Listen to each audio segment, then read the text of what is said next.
Dr. Muhammad, thank you so much for speaking with me today. I am in complete awe of you. I was so looking forward to having this conversation with you today because I just admire your courage, I admire your strength, and I admire your advocacy.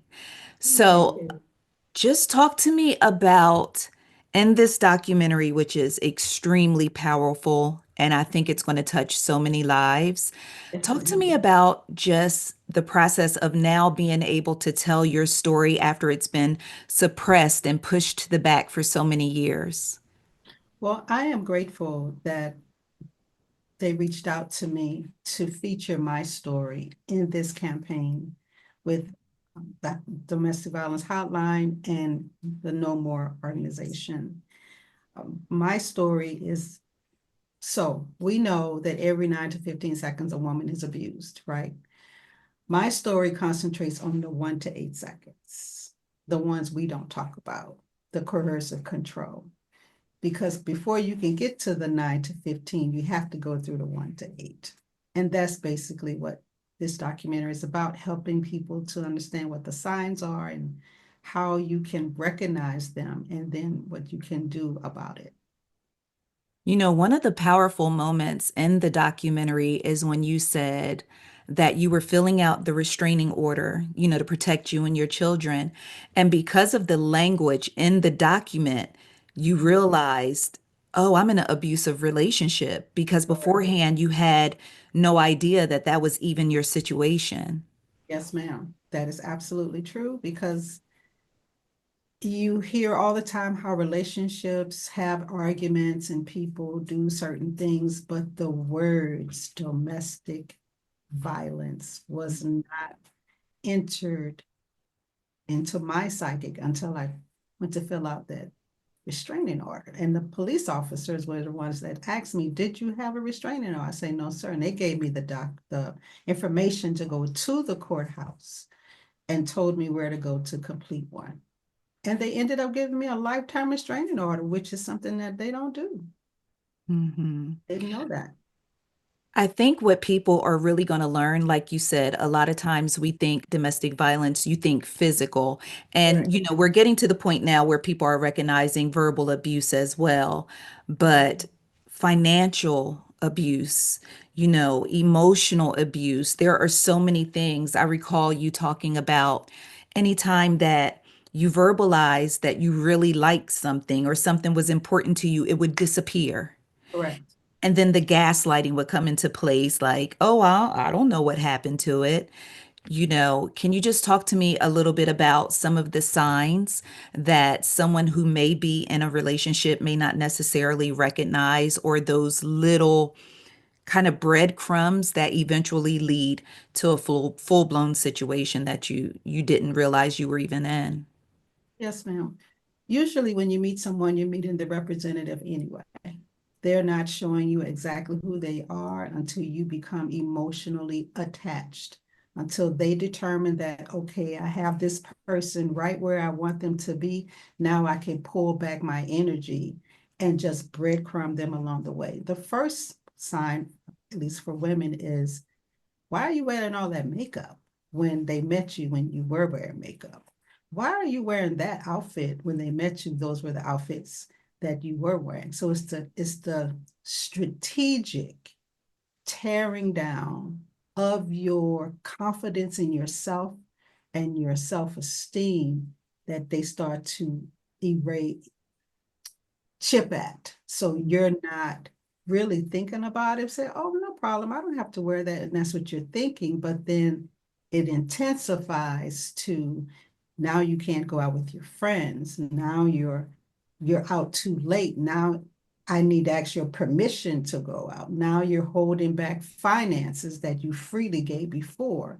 So now it's becoming to the point where you're more of a controlling person than a loving person.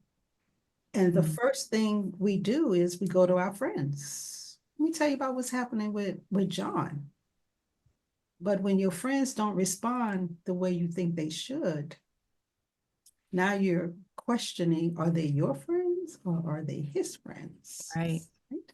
And then now you have to worry about, are you going to go back and tell him what I Yeah. said? And so now the abuse becomes worse because now other people know. So now I really have to shut you down so that you don't tell people what's going on because abuse grows in silence. It doesn't grow in public. And that's why you have a Dr. Jekyll and Mr. Hyde. And I spell Hyde, Hide, because they're hiding in plain sight. Wow.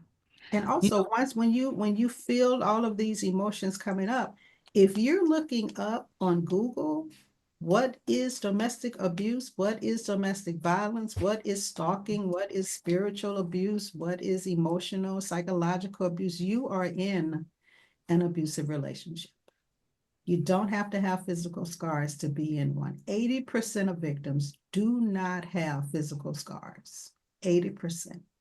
When you're going to work, you could very well be sitting next to a person that's being victimized.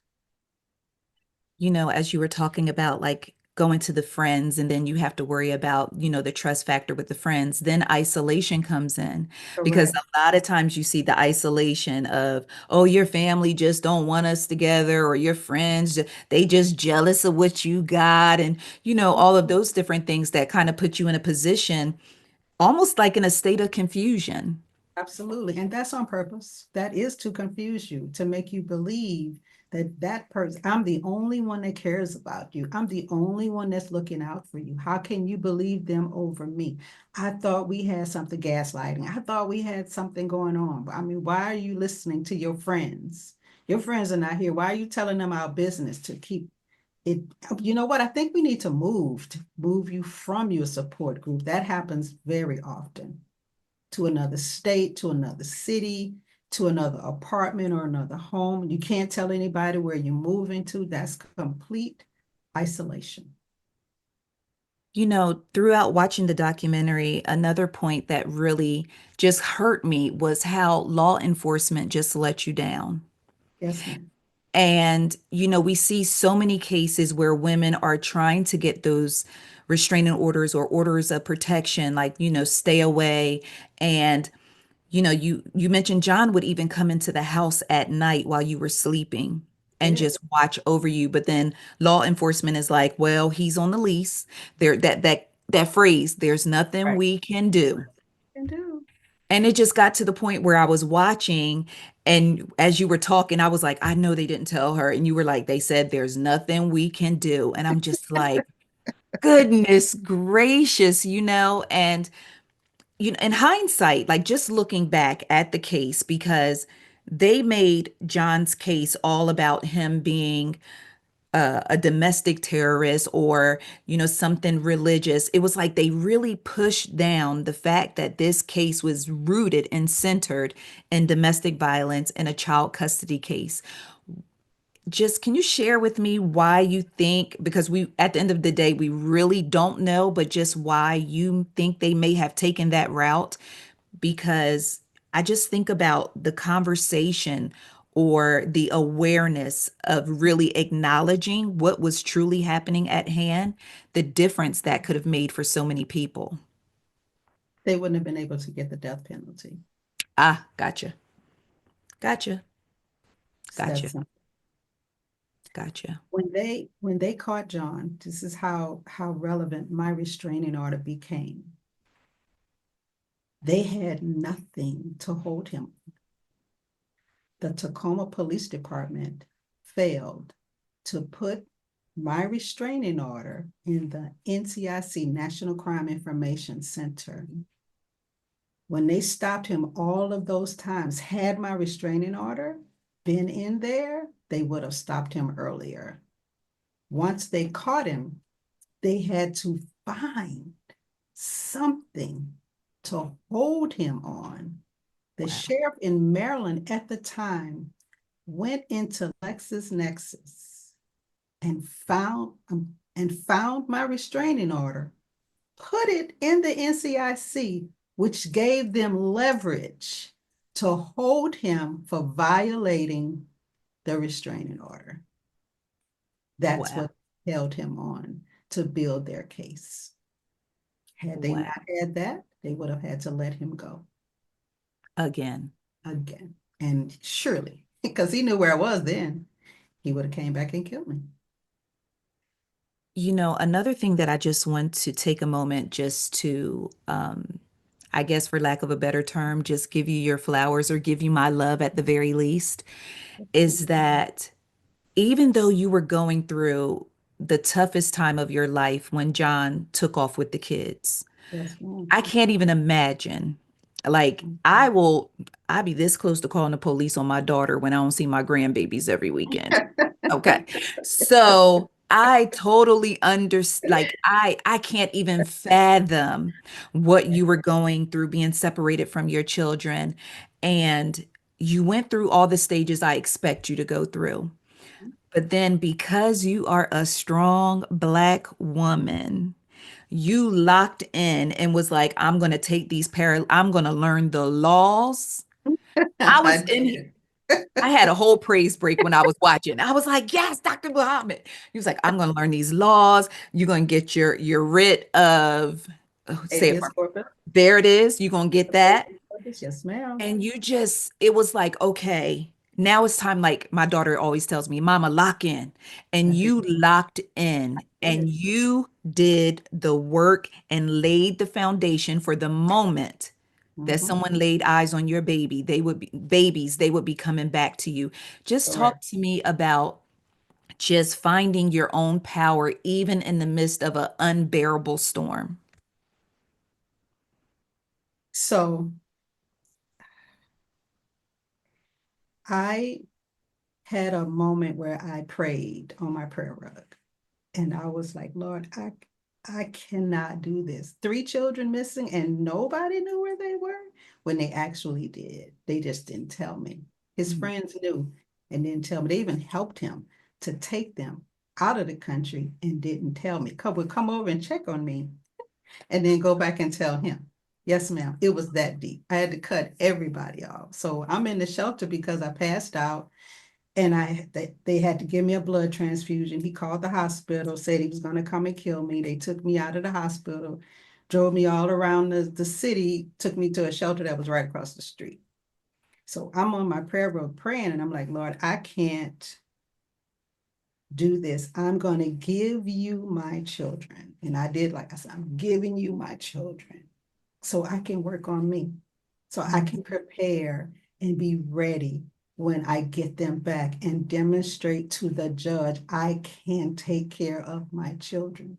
So I had to release them, and I cried for like 2 hours, releasing them, giving them back to God so that I could take care of myself. And as my prayer, I felt two presence in the room, and it felt like they took a blanket and covered me to my neck. And I had a peace that surpasses all understanding. And I just locked into trying to find my children. I took paralegal courses. I was going to court. I was filing all the paperwork. Got my divorce October 6, 2000. Got my writ of habeas corpus. My sister calls from Maryland and said, Mama's sick. You know you got to go when Mama's sick, right? You can't. Yes. So I had to leave the shelter to come to Maryland to have to take care of my mom. And I called the FBI, told them what was going on, gave them all my paperwork. Said, Miss Muhammad, how you know your children are no longer in the country? I said, my cousin is a private investigator. He said, when Right. the trail runs cold, children are not here. He took all my paperwork, mailed it back to me 2 weeks later. So I'm sorry, there's nothing we can do. Called the FBI agent in Seattle, called them, told them, hey, I'm trying to find my children. I'm in hiding. He's going to shoot me in the head. They said, well, since we know he's looking for you, what we want to do is put you in the middle of a parking lot and use you as a decoy. This way we can lure him out. I said, excuse me, it's going to be a headshot. You're not going to know which way the bullet is coming from. They said, well, we're just trying to help you out. Click. But we are talking about someone who has been trained by the Yeah, military, a sniper. a sniper. Yeah. So my goal was to find my children. I wanted to, that you have Mara, you got all these people. Do you want to come on the show? And I was typing, trying. I can't push send because I'm giving up my position. So I can't really get help. So I Yeah. set up a website, I set up a 1-800 number. I put their pictures on it at the time that they were taken, because they were 7, 8, and 10 when they were taken. Mhm. Then they're out of the country. I just find it absolutely astounding that that portion, like your story and the core of all of this, just the way it's been suppressed all these years. But I am so grateful now today, you know, that you are sharing this story and that others who are watching may see and recognize something going on in their lives that Absolutely. they need to make that change. But Dr. Muhammad, I wanted to ask you something like in the same vein, but just a little adjacent. Okay. If you recognize that someone else is being abused, but they don't necessarily recognize it yet, or they don't want to accept the signs, They don't want to how accept the time. how can we advocate for them without pushing them away or without feeding maybe their abusers cause for isolation? So the first thing I'm gonna ask you to do is to put your boundaries in check. Ask yourself what you will do, what you won't do, and what you cannot do. If you have a significant other, talk to them about, hey, my friend, my cousin, my whomever is in an abusive relationship, and I just want to do something to help. Mhm. What do you think we can do? So put your heads together. Will you give them money to get an apartment? Can they come and stay with you? And if so, how long? And will you provide security for them and their children? Those are really deep questions. And you really have to answer them honestly. Do you want to bring that drama into your home? That's a real question. So once you Yeah. got your boundaries in check, take that person to lunch, not dinner. Dinner time is checked. Why it's Mm, taking so long to get home? Lunchtime, everybody's out doing whatever, right? It's you're not right. pressing, it's not You are nobody right. trying to figure out where you at, right? 5 o'clock come, you need to be, because you don't want to be responsible Right. because that person has been beaten and you're going to carry that guilt. If I would have, I Hmm. should have, lunch. Much. Everybody's out enjoying the world, right? Noted. When you get to that lunch and y'all doing your niceties and all of this, ask that person one question and one question only, because you got your boundaries in check, Okay. right? And that Yes. question is, and this is a question a victim is rarely asked, if at all. And that question is, how can I help you? Now, that person going to look at you strange because nobody asked that question because we're too busy telling them what to do, sounding like an abuser, right? So they Mhm. may say, well, what are you talking about? You know what I'm talking about. How can I help you? Wow. Right? This is a conversation between me and you. It is confidential. My partner, you knows yes, but we are sworn to secrecy. And he's, well, what can you do? Well, what do you need? And I'll let you know what I can do. That's how Mhm. you do that. Call them. Do not email. Do not text because I'm pretty sure those phones and all that's linked. So call them. You want to check on them? Call them. If you're used to speaking to this person on a daily basis and all of a sudden they go 2 days tops, it's time to Mhm. call the police and do a welfare check. Okay. And then you wait by the phone and hear what the police. I do not advocate at all, not for one moment, that you put yourself in harm's way to Okay. help your person, your friend, your family member. Because if it's my friend and they have called, I'm like, hold on, girl, let me call them. I'm calling. Mhm. I'm not Yes. qualified to go over, Right. right? Police are trained. That's Hmm. what they do. And that's how you help that person. And if that person says, well, I don't,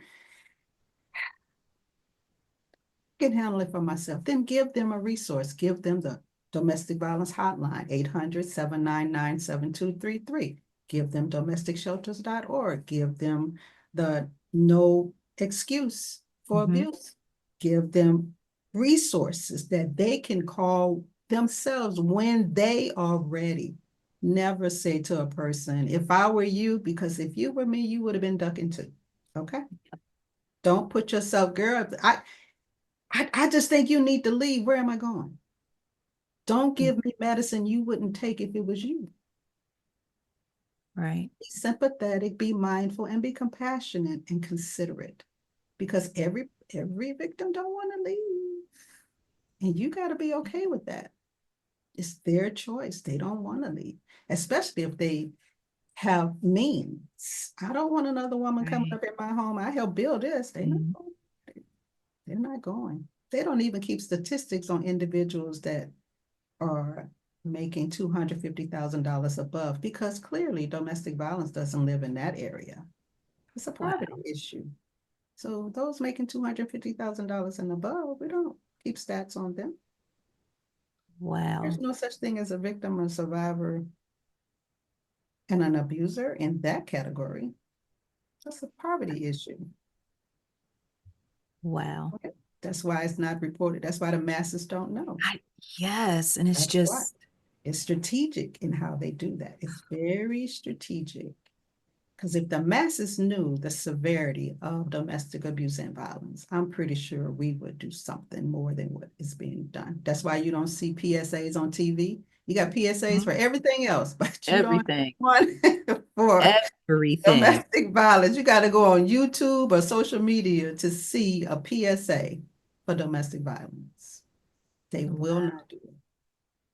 It's a poverty issue. Well, Dr. Muhammad, I appreciate you taking the time to talk to me today because I have learned so much from you Yes, throughout ma'am. this conversation as well as this documentary, especially with when you have someone that you care about who may be in an abusive relationship, that question, how can I help? That is so That's important. all you ask, because when you say, how can I help? Don't follow up with examples. Don't do that Right, right. because you got to hear what that person wants. You may be the only person who have asked, how can I help you? That touches. Wow, Hmm. you really concerned about me to ask me that? Hmm. Everybody else is telling me what to do, but you're asking what I would prefer. That's powerful. And those words feel like a safe space. It absolutely is. That's why Those you got words, to have your boundaries in check first. Don't right. come at me and you don't know what you can do, and then you end up on the Yeah, side where you don't want to be. we Right. all in a mess then. Yeah, yeah, I So definitely understand please that. get your boundaries in check. Please understand it's important because just like you sizing us up, we sizing you up too. Yeah. We can check you and see if you're sincere or not. Mm, Don't do it. Just wow. get them boundaries in check. If you can't help, it's okay. It's really Mhm. okay if you cannot help that person, but don't leave them in the wilderness crying for help. Give Right. them a resource. Give them the hotline number. Yes. Well, thank you so much for talking to me Yeah, today, thank Dr. you. Muhammad. You are such a blessing Thank to you. us as well as your beautiful children. Yes, ma'am. And on Tuesday, October 28th, Correct. 9 to 11 p.m., streaming on HBO Max and Discovery Plus. Yes, Hunted ma'am. by My Husband, The Untold Story of the DC Sniper. Now, see, if it was up to me, I would say the Dr. Muhammad story, but they ain't asked me. The Dr. Muhammad story with a dude named the DC Sniper on the other side, but they didn't ask me, Dr. Muhammad. They didn't No, ask me. ma'am.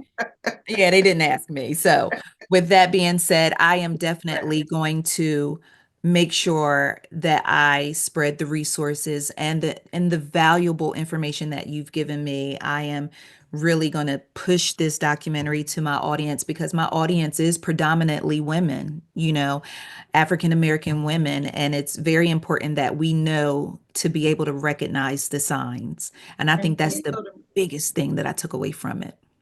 absolutely. And please go to my website to see the work that I'm doing and purchase some of my books, mildredmuhammad.com. And if you know someone that's looking for a speaker, because I do that too. Okay. Well, maybe I could Share have my you come story. back and hang out with me and my crew and talk to some women who may need a safe space to Yes, chat ma'am. with you a bit. I would love that. Yes, ma'am. I would because love that's that what as I'm here for. That's what I'm here for. This is my mission. I told the Lord I would take it, and He gave it to me. So this is what I do. well. I thank you so much, and you have a beautiful day. You too, ma'am. Thank you.